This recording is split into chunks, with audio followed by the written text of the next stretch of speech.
Hello, everyone, and welcome to Divide and Conquer. We're named as such because of our intent. What is our intent?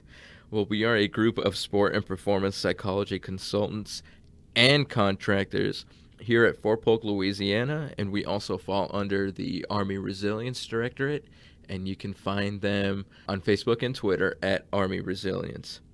So each episode of Divide and Conquer, we pose a question or issue related to resilience and or performance enhancement that we as a group will answer or conquer through our individual answers, and you'll find out pretty quickly our perspectives and stances are often divided.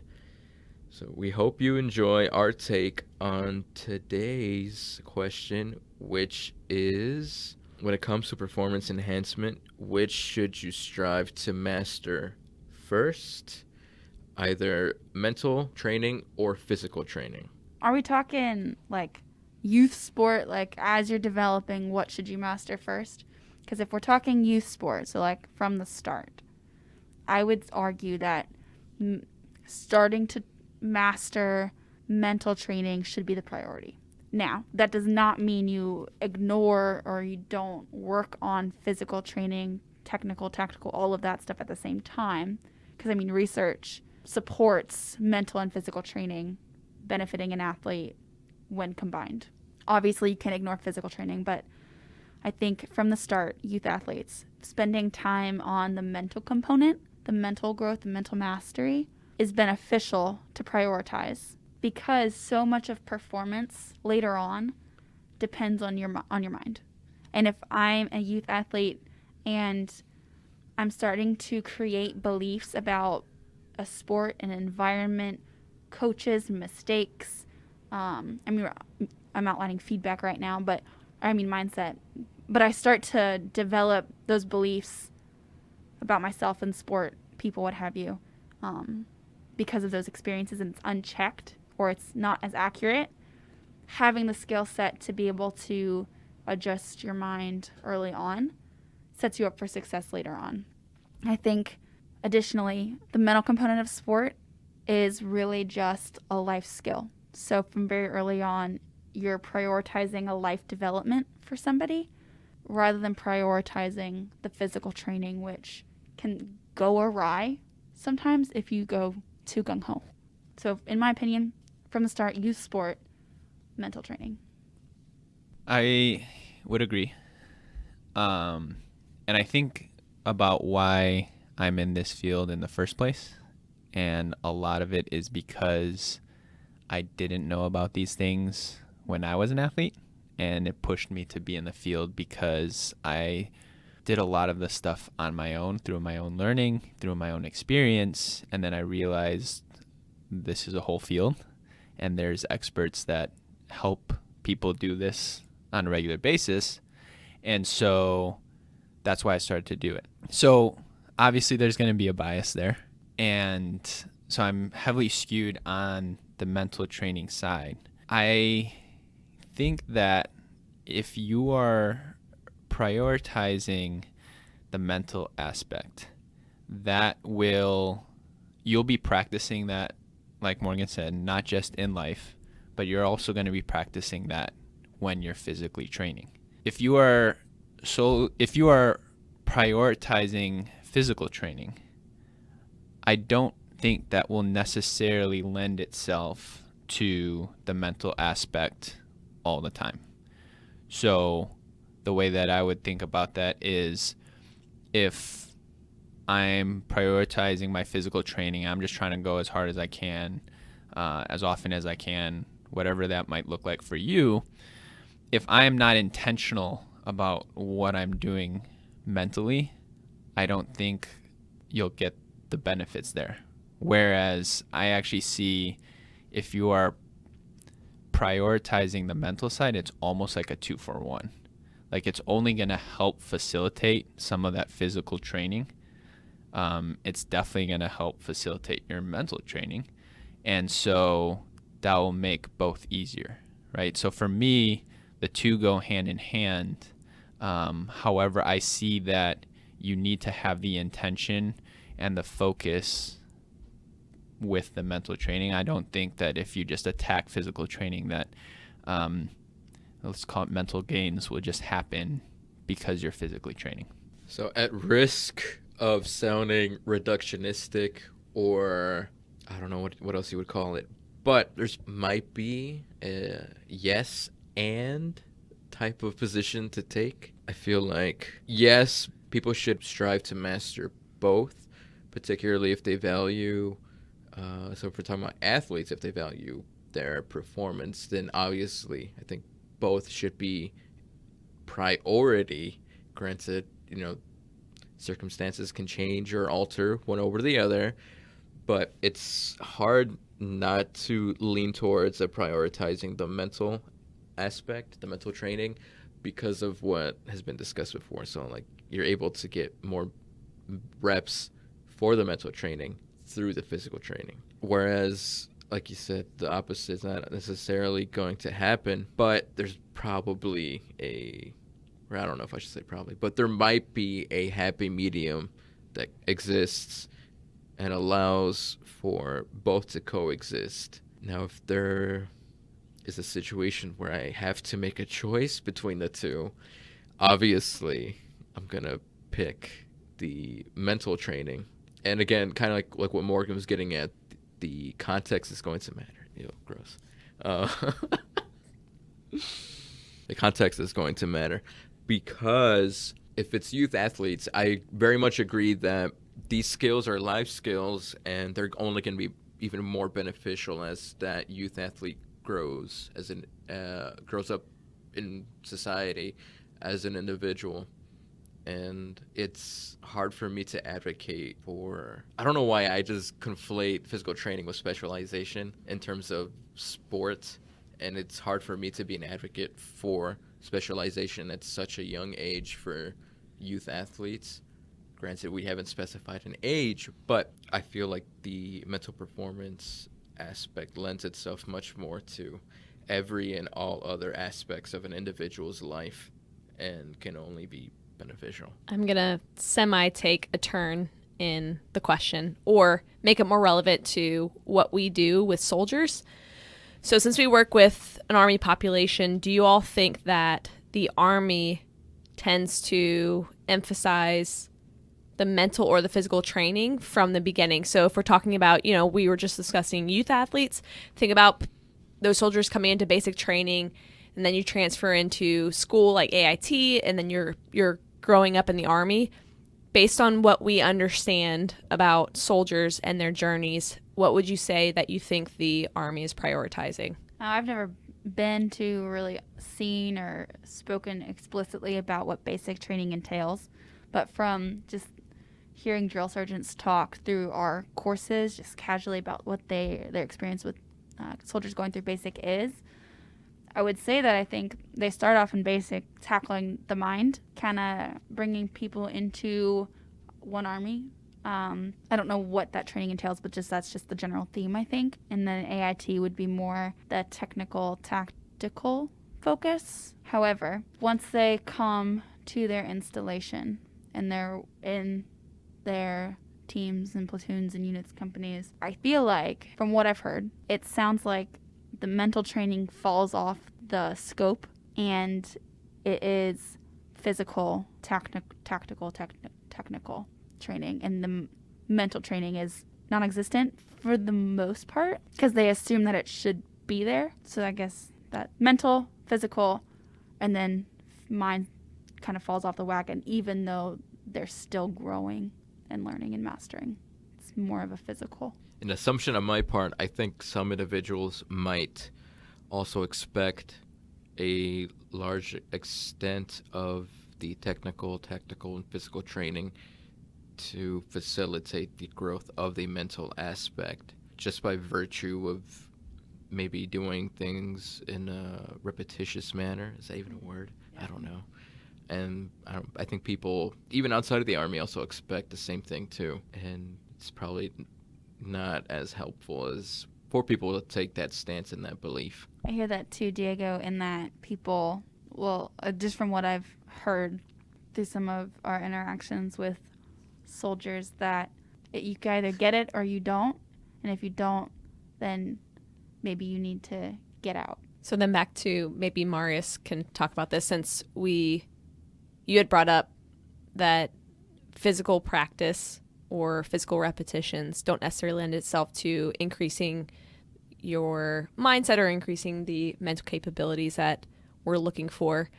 Can on-the-job training increase that mental aspect, that mental mastery that we're looking for? Or do you think that it needs to be separated, or its own kind of training and education separate from on-the-job training? Like, what would necessarily get people to master the mental component the most efficiently and the fastest and the most effectively?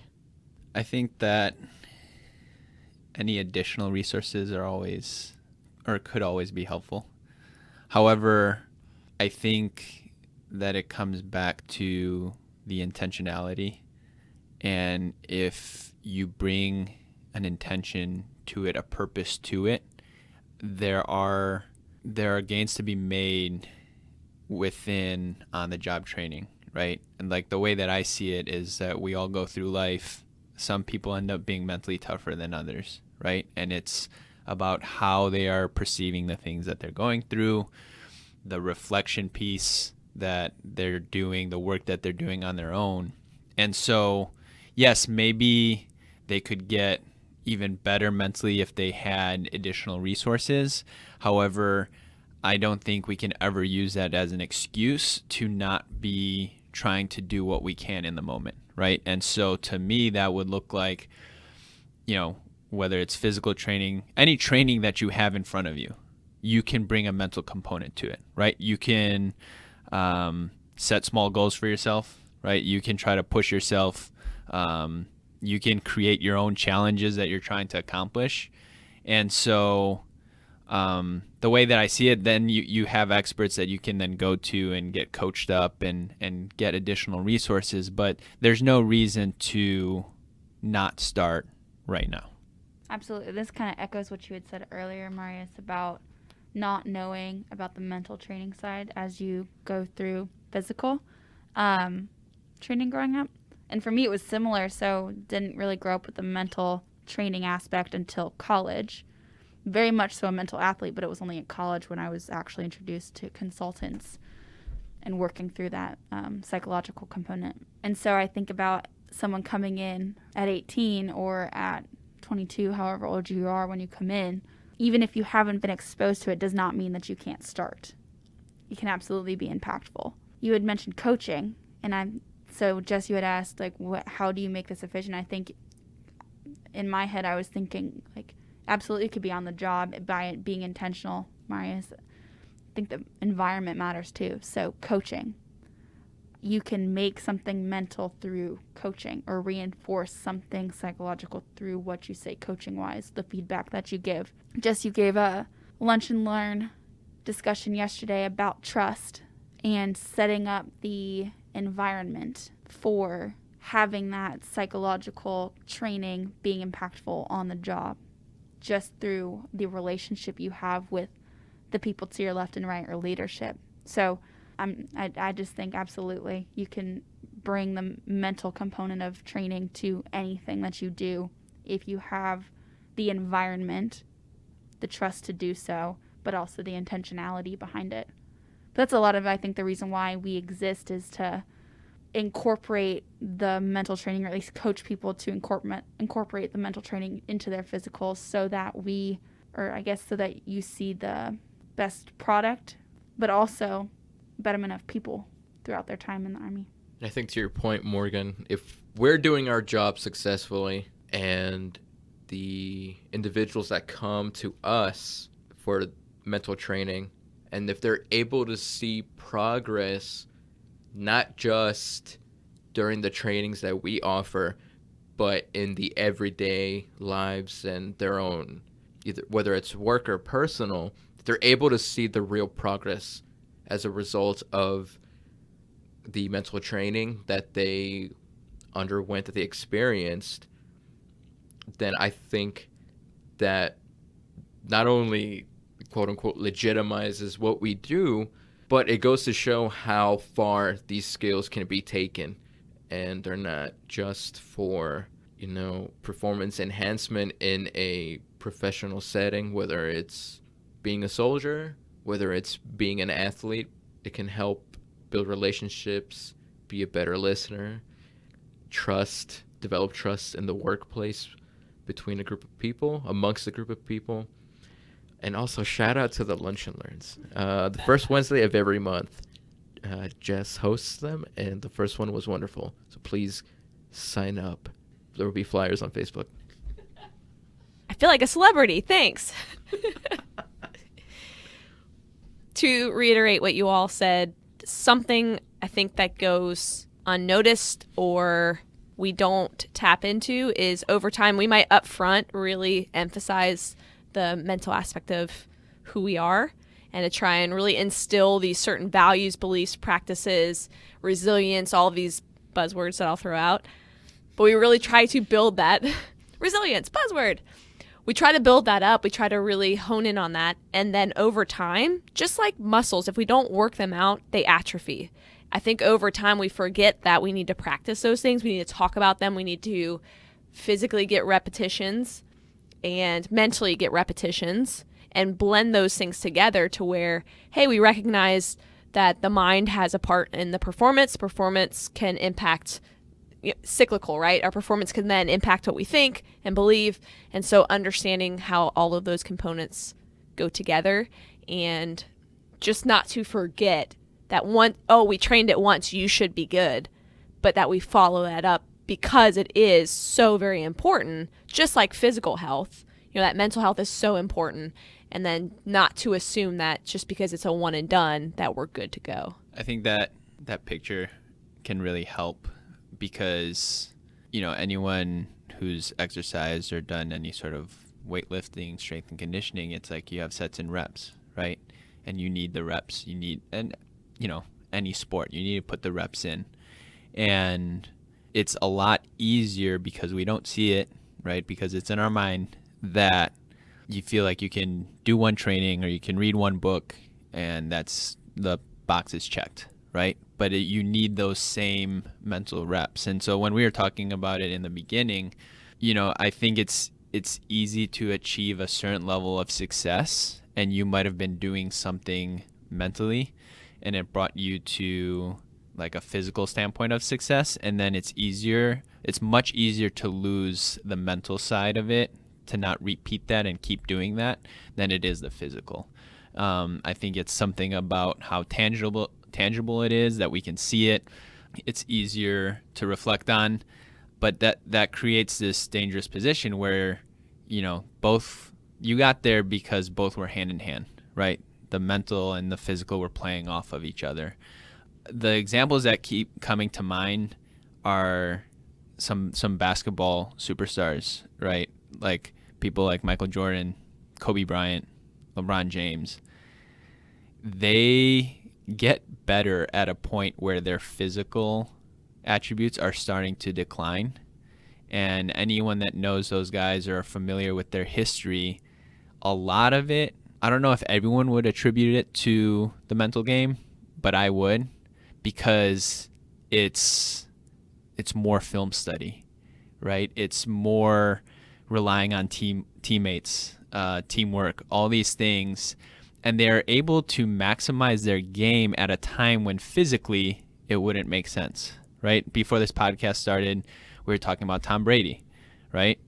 However you feel about him, it's amazing what he's doing. And it's this interplay between their physical gifts and also starting to have that, or they just have so much experience on the mental side of it, right? And they're adding that to what they can do physically. And I think there's something that we can all learn from that, of keep utilizing that experience, right? When we talk about mastery of the mental side, I take it as, yes, explicit coaching, yes, specific education, but also taking the time to reflect and learn on your own experiences and making sure that you integrate that into everything that you do on a daily basis. I love that. I love that you brought in, yes, these players such as Jordan and Bryant and LeBron, and that pains me to say LeBron because he's my least favorite of those three. It's neither here nor there. Okay. It's very subjective. Okay. But you would say they hit a certain point where physically, yes, I'm starting to deteriorate, but it is interesting that mentally we have to be evolving as well. So I understand my body will evolve, potentially grow, and tactically I can grow, skill-wise grow, and then maybe at some point does that take a dip because of things like age? We understand age is going to take over. We get that, evolves, injury, different things that maybe we have these limitations, but then I still need to know how I can still fit in and contribute. How can I still change my understanding of who I am and what I bring to the table? How do I adapt? Am I flexible to still bring the best out in other people?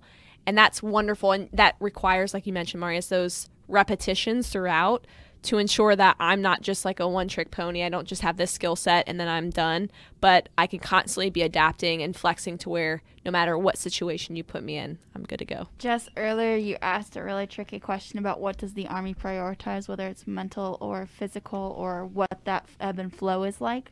And so I just think it's challenging for us to speak to that because we've not been in basic, we've not been in AIT, we're not in the Army. So soldiers that are listening, whether you're current veterans, have gotten out, what have you, what is it like? What in your mind does the Army prioritize?